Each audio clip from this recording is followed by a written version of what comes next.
현월TV 파스콘 여러분께 문안 인사드립니다. 수요 기독교 핵심 길라잡이 시간에 현월TV 윤목사입니다.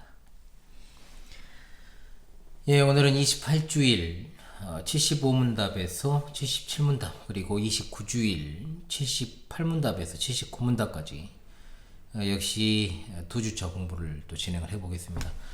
말씀과 성례에 대한 주제 가운데 성찬에 관해서 공부합니다. 그리고 29주차에서 떡과 포도주에 대한 로마교회 그릇된 성찬관의 오류. 솔직히 말하면 로마교회 그릇된 성찬관의 오류라고 하니까 웃기죠.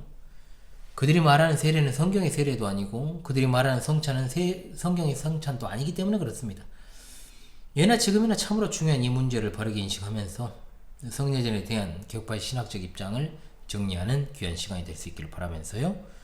오늘도 우리 파스꾼들께 아무쪼록 도움이 되기를 바라옵고 복습에 충실하시기만을 간절히 바라옵습니다. 이제 성찬에 관해서 28주일 75문답에서 77문입니다. 자, 75문입니다. 그리스도께서 십자가 위에서 이루신 단번의 제사와 그의 모든 공효에 당신이 참여함을 성찬에서 어떻게 깨닫고 확신합니까? 답. 그리스도께서는 나와 모든 성도에게 그를 기념하여 이 땐 떡을 먹고 이 잔을 마시라고 명령하시고 또한 이렇게 약속하셨습니다. 첫째, 주님의 떡이 나를 위해 떼어지고 잔이 나에게 분배되는 것을 내 눈으로 확실히 보는 것처럼 확실히 그의 몸은 나를 위해 십자가에서 드려지고 찢기셨으며 그의 피도 나를 위해 쏟으셨습니다.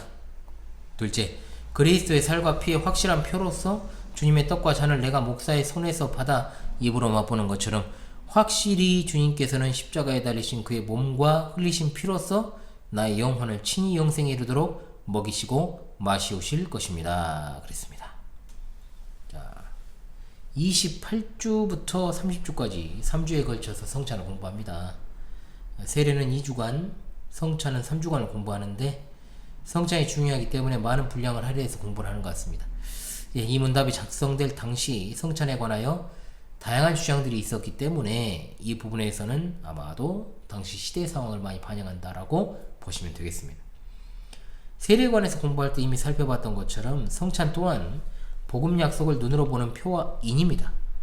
75문답에서 성찬식에 있어서 떡을 나누는 것과 잔을 받아서 마시는 것에 대해서 설명하죠.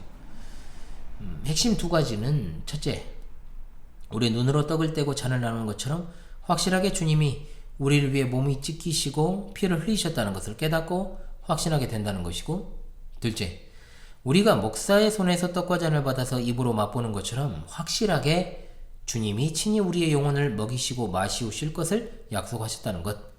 눈으로 보고 입으로 맛보는 과정을 통해서 주님의 약속을 확실히 깨닫게 됩니다. 성찬을 가리켜 주의 만찬이라고 합니다. 이것은 성찬이 사람이 차린 식탁이 아니라 주께서 친히 차리신 식탁이란 뜻입니다. 주님이 성찬을 베푸시고 또한 성찬의 주인으로 성령으로 함께 하시며 받으라, 먹으라 말씀하시죠. 성찬에 참여할 때 자기 자신을 돌아보며 참여하라고 하셨기 때문에 우리는 자신을 돌아보고 성찬의 상에 나아가야 되는 겁니다. 그런데 많은 경우에 사람들은 개인적인 생각을 가지고 성찬에 참여하는 것 같습니다. 자기를 돌아보고 성찬에 참여하라 하신 말씀을 가지고 자기를 돌아볼 때 마음이 안 내키니까 성찬에 참여하지 않겠노라 하면 그것은 주님의 성찬을 자기 위주의, 즉 자기를 위한 식탁으로만 생각하고 주님의 명령을 거부하는 게 되는 것입니다. 바른 신앙인의 모습이 전혀 아니죠. 이건 또 하나, 사회적인 관계로 성찬을 생각하는 경우가 있습니다. 개인적인 생각과 반대로 마음의 거리낌은 많지만 사람들의 이목 때문에 참여하는 사람이 바로 그거죠.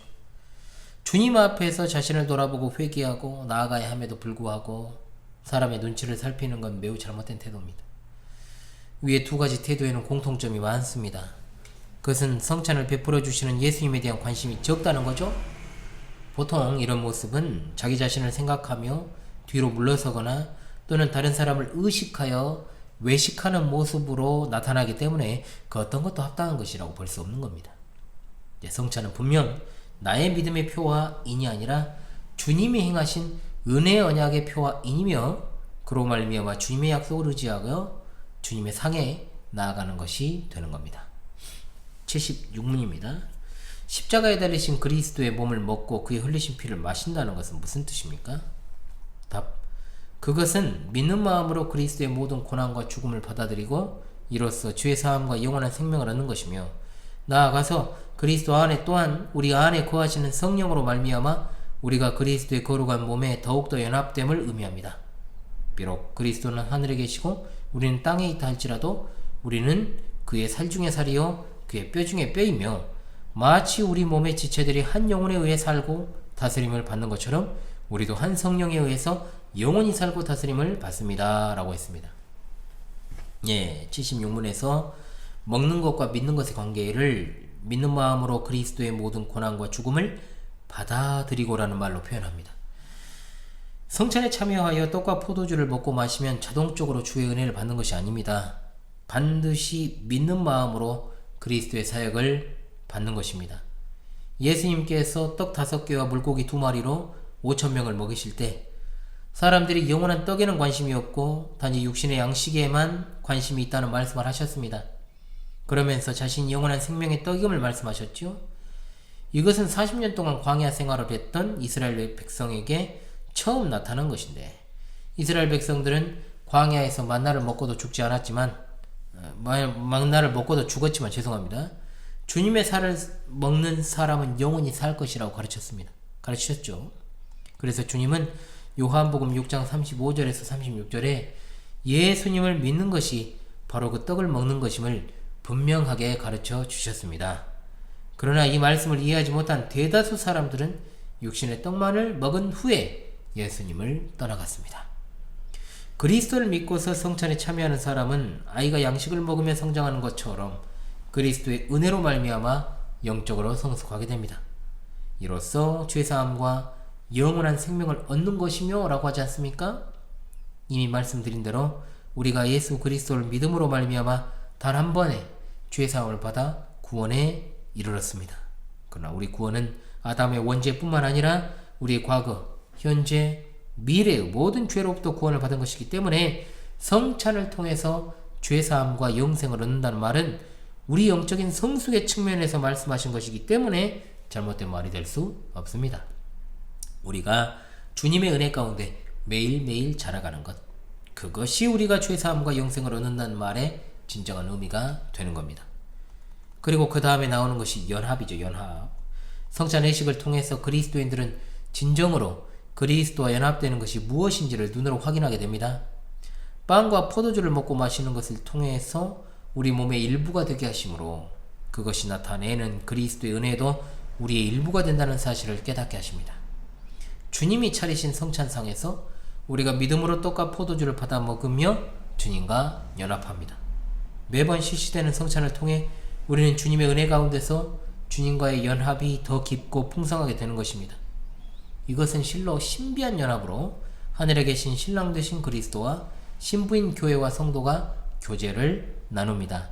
성찬은 바로 그리스도와의 연합을 표시하는 예식이다 라고 볼 수 있습니다. 자, 77문으로 가죠. 믿는 자들이 이땐 떡을 먹고 이 잔을 마시는 것처럼 확실히 그리스도께서 그들을 그의 몸과 피로 먹이고 마시우게 하겠다는 약속을 어디에서 하셨습니까? 답. 성찬을 제정하실 때 이렇게 말씀하셨습니다. 주 예수께서 잡히시던 밤에 떡을 가시사 축사하시고 떼어 가라사대 이것은 너희를 위하는 내 몸이니 이것을 행하여 나를 기념하라 하시고 식후에 또한 이와 같이 잔을 가지시고 가라사대 이 잔은 내 피로 세운 새 언약이니 이것을 행하여 마실 때마다 나를 기념하라 하셨으니 너희가 이 떡을 먹고 이 잔을 마실 때마다 주의 죽으심을 오실 때까지 전하는 것이니라. 우리가 축복하는 바 축복의 잔은 그리스도의 피에 참여함이 아니며 우리가 떼는 떡은 그리스도의 몸에 참여함이 아니냐? 떡이 하나요 많은 우리가 한 몸이니 이는 우리가 다 한 떡에 참여함이라. 방금 이 말씀은 이제 고린도전서 11장 3절과 26절 그리고 고린도전서 10장 16절과 17절의 말씀이 되겠습니다.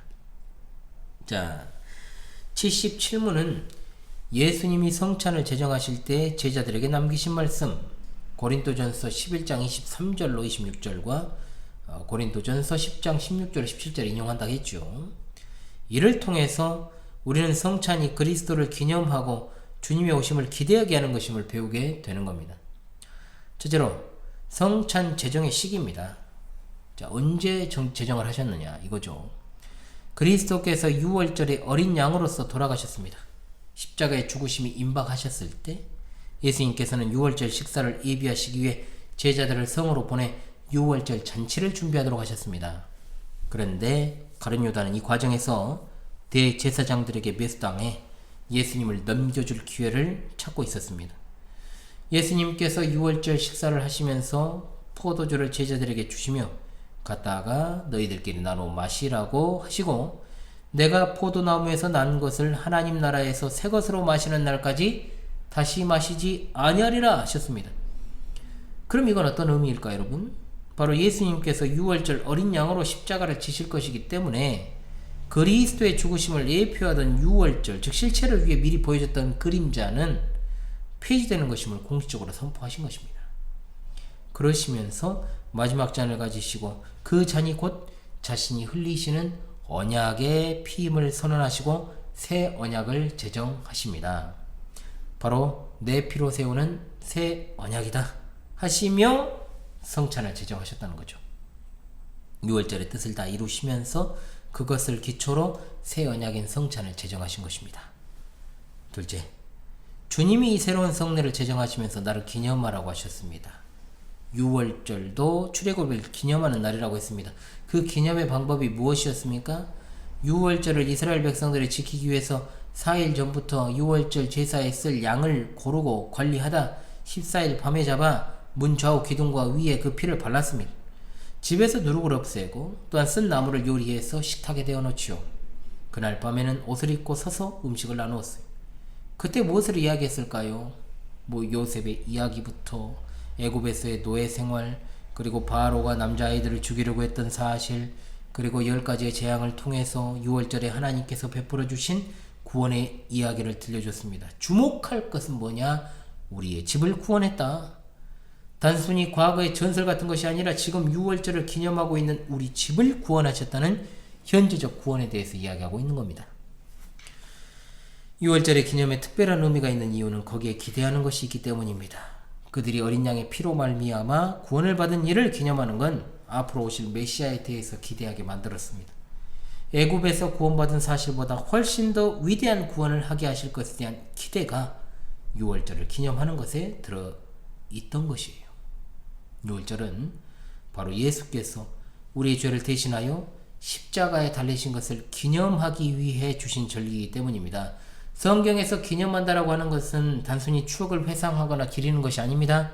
이것은 예수 그리스도의 보혈로 우리의 죄가 실제적으로 사함받고 우리가 그리스도와 연합하여 죄사함과 영생을 받는다는 것을 고백하며 주님의 죽으심에 참여하는 것이기 때문입니다. 아멘. 셋째, 성찬이 기쁨이 될 수 있는 이유, 미래에 대한 기대가 있기 때문입니다. 앞서 이야기한 것처럼요, 예수님께서 성찬을 제정하시면서 마지막에 그 완성에 대해서 말씀하십니다. 즉 성찬을 통해서 우리는 주님이 다시 오실 날을 가리키고 또한 그날을 기대하게 하는 것이죠. 그러므로 이 성찬은 앞으로 있을 천상에서의 어린 양의 혼인잔치를 예표하는 겁니다. 성찬은 이처럼 과거, 현재, 미래가 다 들어있습니다.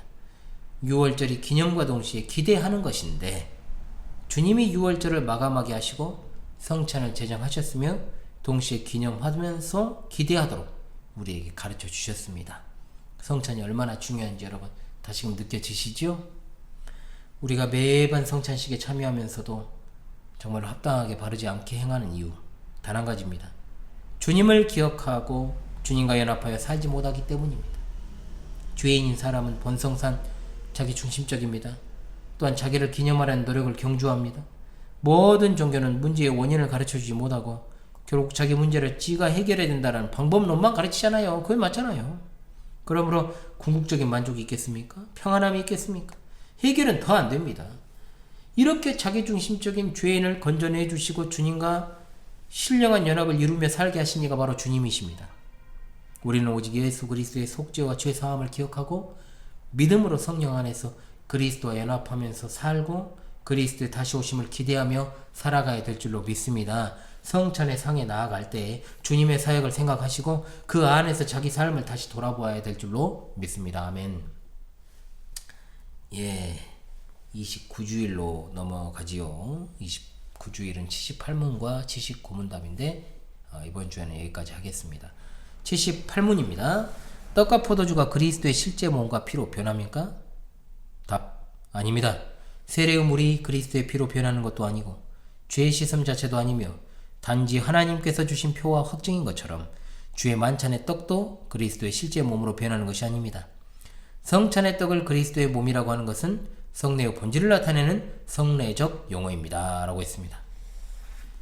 자, 27주일에서 다뤘던 것이 세례에 대한 오해였다고 하면 이제 로마교 이놈들은요, 걔한테도 세례 주잖아요. 이거 완전 정신 나간 것들이죠, 이게. 그러니까 제 스승이자 안목사님 그랬더라고. 동족에게 세례를 베푸는 것은 이상한 일이 아니다.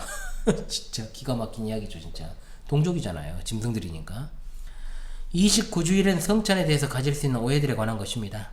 세례에 대한 오해에서는 세례 자체를 죄를 씻는 것으로 보는 로마교의 주장과 세례를 경시하는 부류의 두 가지 오류를 살펴봤습니다. 성찬도 이와 동일한 오류가 있습니다. 첫째, 떡과 포도주가 그리스도의 실제 몸과 피로 변한다는 주장이고, 둘째, 성찬은 단지 기념에 불과하다고 주장하는 것입니다. 자, 첫 번째는 일명 화채설이라 부르는 로마교 오류죠. 오류는 무슨 오류는? 원래 이것들이 말하는 성찬관이나 세례관은 전혀 다른 것이니까요. 그래도 원리적으로 여러분들이 알 건 알아야 되니까 말씀드립니다. 로마교는 떡과 포도주가 그리스도의 실제 몸과 피로 바뀐다고 가르칩니다. 자, 이 부분은 제가 고대 바벨론 종교의 뿌리 이야기하면서 더 많이 이야기할게요. 사제가 떡과 포도주를 높이 들고 축성하면 그리스도의 실제 몸으로 변한다고 가르치죠. 이 주장이 잘못된 것 말할 필요도 없지만 성찬을 통해 구원의 은혜를 주신 주님에게 집중하지 않고 성찬의 요소인 떡과 포도주 자체에 집중하기 때문에 그렇습니다. 그래서 로마교는 평신도들에게 포도주를 주지 않습니다. 왜? 만약에 포도주를 다시 엎질러버리면 다시 주워 담을 수 없으니까 사제들끼리만 포도주를 처먹죠. 이런 행태는 사실 고대 바벨론 종교의 뿌리를 둔 이교적 행위에 불과한데 사람들은 모르고 있죠. 같은 오류면서 약간 다른 주장인 로마교 내부에 소위 말하면 이제 세력 다툼을 벌였던 루터가 주장한 공제설이라는 게 있습니다. 이 견해도 문자적으로 성찬을 이해하죠. 즉 그리스도가 성찬의 요소인 떡과 포도주 안에 그리고 함께 아래에 계신다라고 말합니다. 그래서 그리스도께서 성찬에 육체로 함께 하신다고 해서 공제설이라고 부릅니다. 두 번째 오류가 뭐냐? 기념설입니다. 자, 스위스의 종교개혁자 쯔빙글리가 강조한 것인데 성찬이 주님의 죽으심을 기념하는 것 뿐이라 가르치죠. 쯔빙글리는 로마교 화채설에 대해서 미신적이라고 했고 루터의 공제설도 미신적인 대로 추락할 수 있다고 주장을 했습니다. 그래서 기념이야말로 성찬의 핵심이라고 이야기했던 거죠. 물론 기념설 자체는 화채설이나 공제설에 비하면 나은 주장입니다만 문제가 되는 건 기념 자체만 강조하면 성찬의 본래적 의미와 그것이 주는 유익이 약화되고 사라진다는 데 있습니다.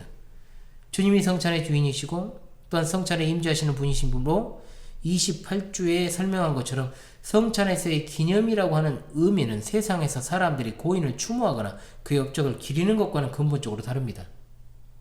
성찬에서의 기념은 우리가 주님의 죽으심을 통해 구원의 은혜를 얻는 것이기 때문입니다. 주님이 성찬을 베푸시면서 이것은 너희를 위한 내 몸이니 이것을 행하여 나를 기념하라고 하셨을 때 내 몸이라는 말과 기념하라는 말은 둘로 나눠지는 것이 아닙니다. 우리는 주님의 그 음성을 듣고 믿음으로 성찬을 받아야 됩니다. 이렇게 기념하는 것은 세상에서는 찾아볼 수 없는 방식으로 단순히 역사적인 사건을 기념하는 것이 아니라 하나님의 은혜의 약속 안에 자신을 포함하여 기념하는 것이고 그 결과로 주님과의 더 깊은 교제로 들어가는 그런 기념이라는 거죠. 78문 끝자락에 성례적 용어라는 것이 나옵니다. 이것은 내 몸이다 라는 표현이라든지 또는 인자의 살을 먹지 아니하고 피를 마시지 아니하면 너희 속에 생명이 없느니라 등의 이 말을 가리키는데요. 이것은 단순하게 말에 그치는 것이 아니라 주님의 그 성례의 효과를 나타낸다라는 뜻을 담고 있습니다. 성례적 용어는 성찬뿐만 아니라 할례나 세례에도 적용됩니다. 세례를 받고 너희 죄를 씻으라는 말씀도 문자적으로 이해하게 되면 세례를 받으면 곧 죄 씻음을 받는다는 말이지만 주님이 세례의 효과를 가져다 주시는 시혜자이시기 때문에 그렇게 표현하는 거지 세례 자체가 구원을 가져다 준다는 의미는 아닙니다. 할례도 마찬가지예요. 창세기 17장 10절로 11절에 나오는 할례에 대해서 첫째는 내 언약이라고 했고 둘째는 언약의 표징이라고 했습니다. 할례를 놓고 언약과 언약의 표라는 말을 함께 쓰는 것은 두 가지가 같다는 의미입니다. 할례는 하나님이 맺으신 언약이나 동시에 그 언약의 표가 됩니다. 실체와 상징을 동일하게 보고 말씀하지요. 자, 그래서 목이 갑자기 이처럼 성례의 본질은 사람에게 달린 것이 아니고 언약을 시행하시는 하나님께 달려 있습니다. 그러므로 성례적 용어의 의미를 잘 이해한다면 화채설이나 공제설이냐 기념설에 빠지지 않습니다. 성례적 용어를 잘 깨닫게 되면 성례를 통해 은혜를 베푸시는 성부 하나님 우편에 앉아 계신 예수 그리스도께로만 마음을 향하게 되어 있습니다. 주님은 그런 마음으로 성찬에 참여하는 사람에게 은혜를 베푸십니다. 79문답으로 가죠. 그렇다면 왜 그리스도는 떡을 그의 몸이라 하시고 잔을 그의 피 혹은 그의 피로 세우는 새 언약이라고 말씀하십니까? 또한 바울 사도도 왜 그리스도의 몸과 피에 참여하는 것에 대해 말합니까? 그랬습니다. 자, 그리스도께서 그렇게 말씀하신 것에는 중요한 이유가 있습니다. 마치 떡과 포도주가 육신의 생명을 유지하는 것처럼 십자가에 달리신 그의 몸과 흘리신 피가 우리 영혼을 영생으로 이끄는 참된 양식과 음료라는 사실을 가르치려 하셨습니다. 더 나아가 그리스도께서는 눈으로 볼 수 있는 이러한 표와 보증으로서 우리에게 다음을 확신시키려 하셨습니다. 첫째, 우리가 그리스도를 기념하면서 이 거룩한 표들을 육신의 입으로 받아보는 것처럼 실제로 성령의 역사에 의해 우리가 그의 참된 몸과 피에 참여합니다. 둘째, 그리스도의 모든 고난과 순종이 확실하게 우리의 것이 되어 마치 우리 자신이 직접 모든 고난을 당하고 우리의 죄값을 하나님께 치른 것과 같습니다. 라고 했습니다. 79문은 두 부분인데요. 하나는 가르치는 내용, 하나는 확신시키는 내용. 자, 가르치는 것은 그리스도의 몸과 피가 참된 양식과 음료라는 것이고, 확신시키는 것은 다시 두 가지입니다. 뭐냐? 첫째는 우리가 성찬에서 먹고 마시는 것이 확실한 것처럼 성령의 역사를 통해서 그의 참된 몸과 피에 참여한다는 것도 확실하다는 것. 둘째, 그리스도의 고난과 순종이 확실하게 우리 소유가 되어서 우리가 직접 고난당하고 죄값을 치른 것과 같다는 사실. 이처럼 성찬은요, 단순한 기념이 아니고 그리스도의 참된 몸과 피에 참여하여 긴밀하게 연합한다는 사실을 확신시켜 주는 것입니다. 성찬은 진짜 신비로운 것입니다. 주님과 연합해서 구속의 은혜를 받는 것이기 때문이죠. 그러나 신비적으로 생각하면 미신적 그리고 마술적인 생각에 빠집니다. 떡과 포도주는 그 자체로 신령한 음식이 아닙니다. 그리스도만이 신령한 음식이고 우리는 그리스도를 먹고 마심으로 그와 연합됩니다. 예수 그리스도와 연합하는 것만이 나의 죄를 해결받을 수 있는 유일한 길입니다. 주님이 베푸시는 성찬의 상에서 우리에게 주님 자신을 주시기 때문에 우리는 그 상에서 구원의 은혜를 받습니다. 또한 성찬을 통해 우리는 실제적인 유익을 얻습니다. 그리스도에 연합하는 사실을 모르고 성찬에 대해 아무리 여러 이야기를 한들 소용이 없습니다.